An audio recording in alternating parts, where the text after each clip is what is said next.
यदि बिहार के बीजेपी के पॉलिटिशियन के आधार पर अमित जी चलिएगा तो 2024 जो आप जाने वाले हैं पहले ही चले जाएंगे। जब तक कोई काम नहीं करेंगे इस 2 साल के अंदर तो फिर बिहार से अपेक्षा क्या है। अदानी को आप जो दुनिया का नंबर 3 कर दिए, पैसे के कारण बीजेपी ठीक है। बिहार कभी भी एक्सेप्ट नहीं करता है किसी जात को गाली दे दो, किसी भूमिहार को दे दो, बाभन को दे दो। आप हिंदू मियाँ नहीं कर सकते हैं और ना बिहार एक्सेप्ट करेगा। नमस्कार, मेरा नाम है नमन अग्रवाल और आप देख रहे हैं bifoprint.in। बिहार में महागठबंधन की सरकार बनने के बाद पहली बार केंद्रीय गृह मंत्री अमित शाह का 2 दिवसीय दौरा सीमांचल में होने जा रहा है, जिसे लेकर बिहार के राजनीतिज्ञ इस दौरे को बिहार मिशन के रूप में देख रहे हैं। वहीं अमित शाह के दौरे की खबर मात्र से ही बिहार में सियासी हलचलें तेज हो गई हैं। जन अधिकार पार्टी यानी कि जाप के राष्ट्रीय अध्यक्ष पप्पू यादव ने अमित शाह के बिहार दौरे पर कटाक्ष करते हुए कहा कि अमित शाह का जादू बिहार में नहीं चलने वाला है। पप्पू यादव ने कहा कि सीमांचल और कोसी में पूर्ण रूप से ओबीसी, दलित, माइनॉरिटी और कमजोर तबके के लोगों की संख्या बहुत अधिक है। पप्पू यादव ने कहा कि जो आपकी आइडियोलॉजी है वो राजनीति से मेल नहीं खाती है। पप्पू यादव ने आगे कहा कि अत्यंत पिछड़ा वर्ग का जो वोट है वो आपके आइडियोलॉजी से बिल्कुल भी मेल नहीं खाता है। पप्पू यादव ने यह भी कहा कि जो माइनॉरिटी, दलित, यादव या अन्य लोग हैं उनके विचार भी आपकी विचारधारा से मेल नहीं खाते हैं। आप सीमांचल के दौरे पर वही अपना पुराना राग अपनाएंगे, कहेंगे कि बांग्लादेशी घुसपैठ व सीमांचल लगातार देश के लिए खतरा बनता जा रहा है। पप्पू यादव ने अमित शाह से सवाल करते हुए कहा कि आप हमेशा मुद्दे से क्यों भटक जाते हैं। बिहार में ना तो कोई रिसोर्ट है और ना ही किसी प्रकार का कोई अन्य खर्च हुआ, फिर भी बैठे बैठे सरकार बदल गई। वहीं पप्पू यादव ने अमित शाह पर तंज कसते हुए कहा कि देश के कई राज्य जैसे कर्नाटक, मध्य प्रदेश, गोवा और महाराष्ट्र के विधायक व नेताओं को आप ले गए, अब आप झारखंड पर वार कर रहे हैं। इस तरह की राजनीति बिहार में नहीं चलने वाली है। बिहार का जीन हिंदू मुसलमान जाति से थोड़ा हटकर है, इसलिए नीतीश कुमार ने बीजेपी के साथ रहकर भी सेकुलर वाला अपना इमेज बनाए रखा और उनके एजेंडे को कभी भी लागू नहीं होने दिया। वहीं उन्होंने कहा कि अमित शाह आप कितना भी चाह ले, बिहार में आप जहर पैदा नहीं कर सकते।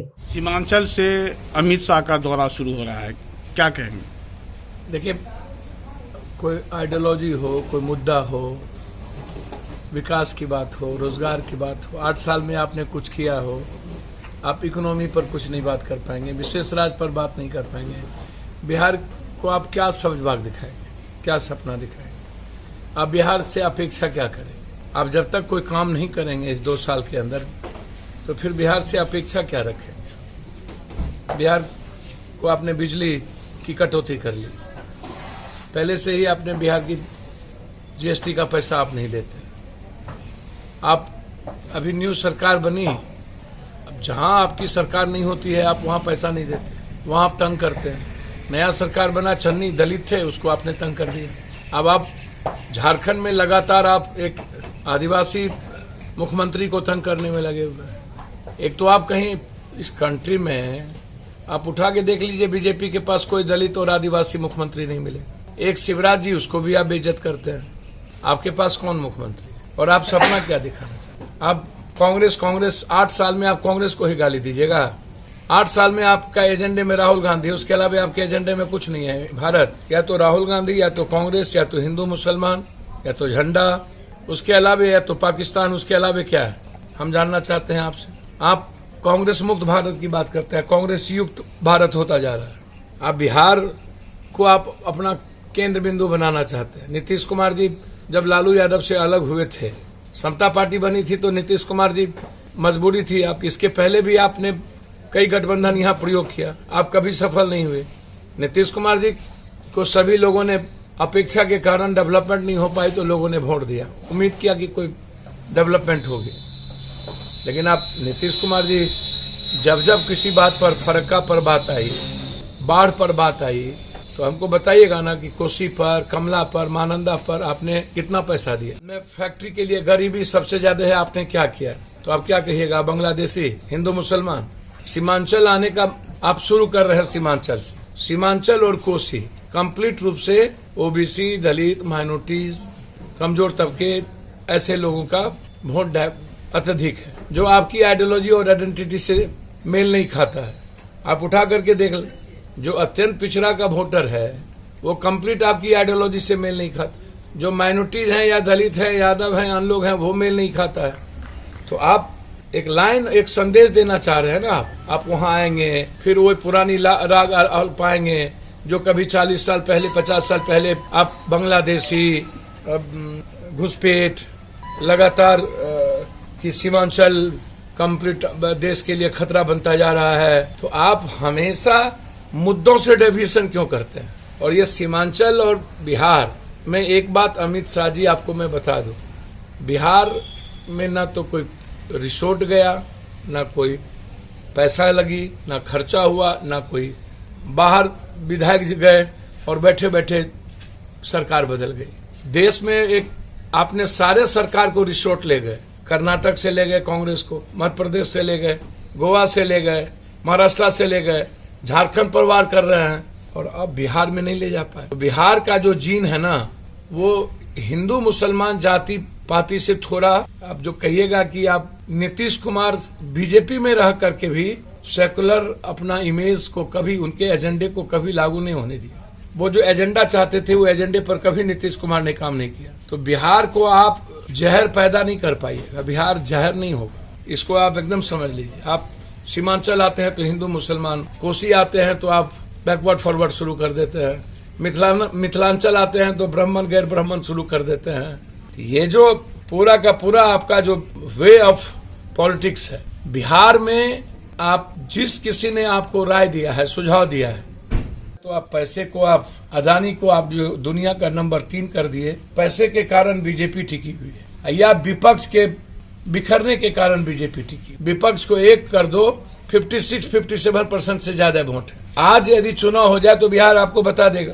आप जो परिस्थितियां हैं इसको समझने का आप प्रयास करिए सर, कि बिहार कभी भी एक्सेप्ट नहीं करता है किसी जात को गाली दे दो, किसी भूमिहार को दे दो, बाभन को दे दो, पासवान को दे दो, चमार को दे दो, ब्राह्मण को दे दो, ये एक्सेप्ट नहीं करेगा। यह सोसाइटी एग्रेशन एक्सेप्ट नहीं करेगा। आपको 8 सालों में दिया, अब आप ये बताइए कि 8 सालों में रोजगार कितना दिए। अब आप ये बताइए 8 सालों में बिहार को कितना पैसा दिए। अब आप ये बताइए कि 8 सालों में बिहार का पलायन क्यों नहीं रुका, बाढ़ की स्थिति क्यों नहीं हुई, कोसी सीमांचल मिथिलांचल में गरीबी इस कदर क्यों है।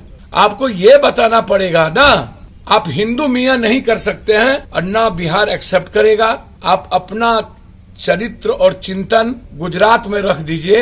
बिहार के लोग आपके कंधों पर बंदूक फेंकना चाहते हैं। यदि बिहार के बीजेपी के पॉलिटिशियन के आधार पर अमित जी चलिएगा तो 2024 जो आप जाने वाले हैं पहले ही चले जाइएगा। तो इस पॉलिटिशियन से, इस जो यहाँ पर पाले हुए हैं आप मौग हिजरा सबको, और गाली गलौज करने के लिए जो पाल के बैठे हुए हैं, ये जो लठैत सब को आप नेता बना रहे हैं, जिसका कोई दिमाग, हर लठैत को नेता बनाने की तैयारी में बीजेपी है, लठैत सब।